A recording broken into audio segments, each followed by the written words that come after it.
Oh, good morning. It's 8:15 in the morning on a rainy, light rain, gray skies day in Phoenix. Look, the light's even on. It's so considered to be so dark. Oh, look at that! Just popped open. Must have sensed me. Anyway, overcast, rainy Sunday here in Phoenix at 8 o'clock in the morning or so.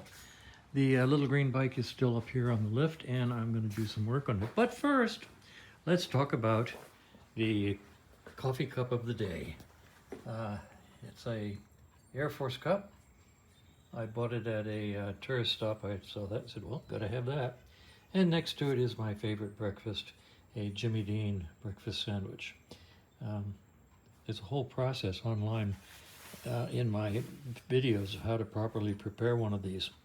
It's a lot more complicated than just sticking it into the microwave. I toast the buns separately and I heat the internal parts separately and I put some maple syrup on them and they're really good. Breakfast of champions, a real breakfast of champions. You gotta be a hairy-legged, hairy-chested man to eat a Jimmy Dean in the morning. Oh yeah. So anyway, the other day Kevin and I basically wasted a whole day doing leak down tests on this bike. With his leak down tester, my leak down tester, and the leakage was so abysmal, is so overwhelming that we're totally convinced we're doing something wrong. So I've invited my good buddy Richard to come over, and if he can come over and take a look at what we're doing, make sure we're doing okay. But right now I'm going to start from scratch and do a leak down test on this bike again, both cylinders, and I'll explain what I'm doing as I go along. All right, so here's the nice new tester I just bought. And these are the parts I need to use. This setup here, double gauge. This goes to the, it actually connects to this. And this goes in the spark plug hole. And on the other side, we take the source air from my compressor on the other side of the room and plug it in here. So air pressure comes in here. You set it to whatever air pressure you want. And then this guy, you adjust the adjuster so that it goes to the 0 point on the set. And then you see if it holds the pressure.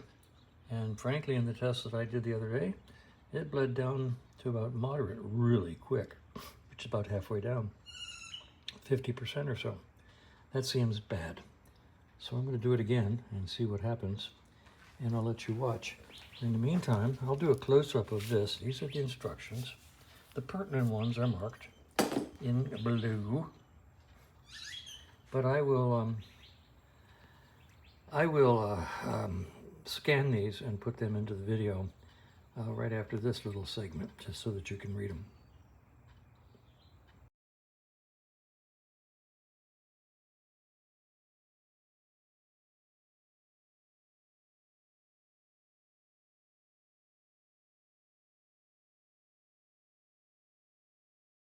All right, I put this left cylinder at top dead center.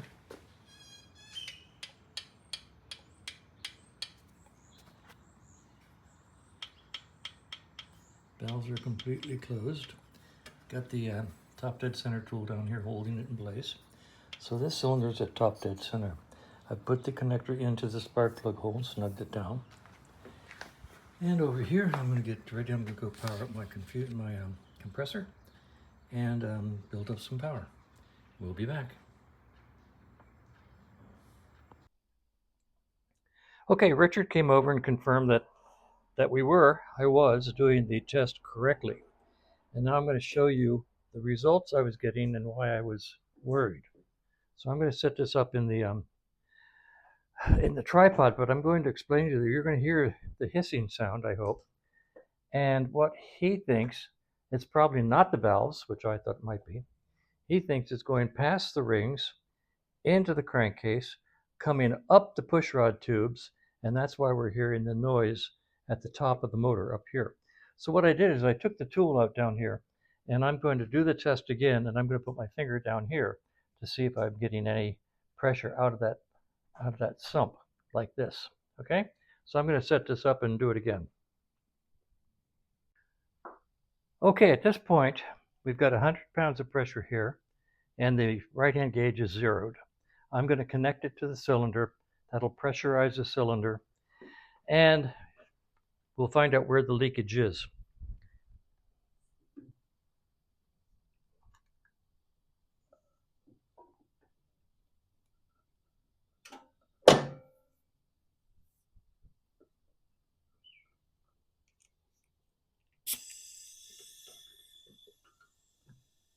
Oh,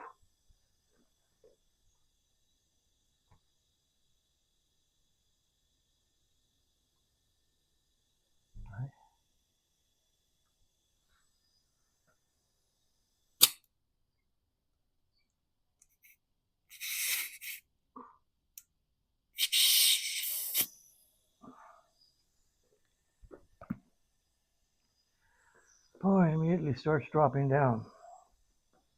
Can you see that?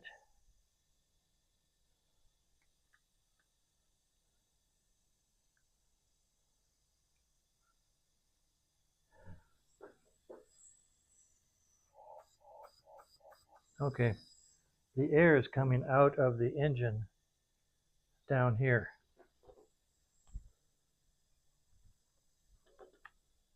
Let's see if I can get this out of the way.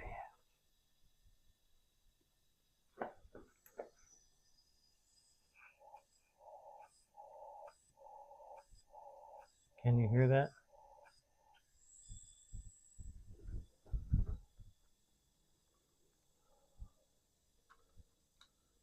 So it's simply going past.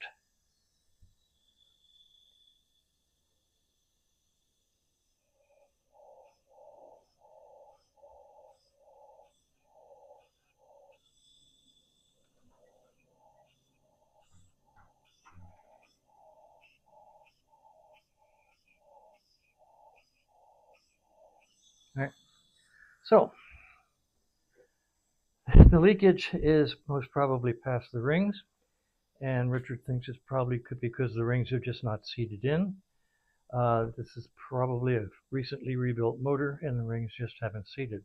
I'm going to contact the client and ask him how long has he had the bike, how many miles has he put on the bike, and recommend that we just put it all back together and ride it and see if we can settle the rings in and get better compression. It was only getting 70 to 90 pounds, and if we can do another top end leak down test after he gets some miles on the bike. And feel free to comment on this, but at this point in time, I really don't want to take this bike apart if it was recently rebuilt. So I'm going to contact the client, see what he says.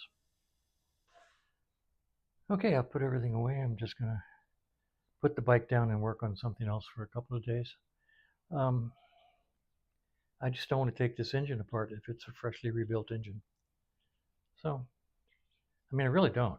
If it was rebuilt and it's just the rings not seating, I just can't see taking it apart. So that's where we are.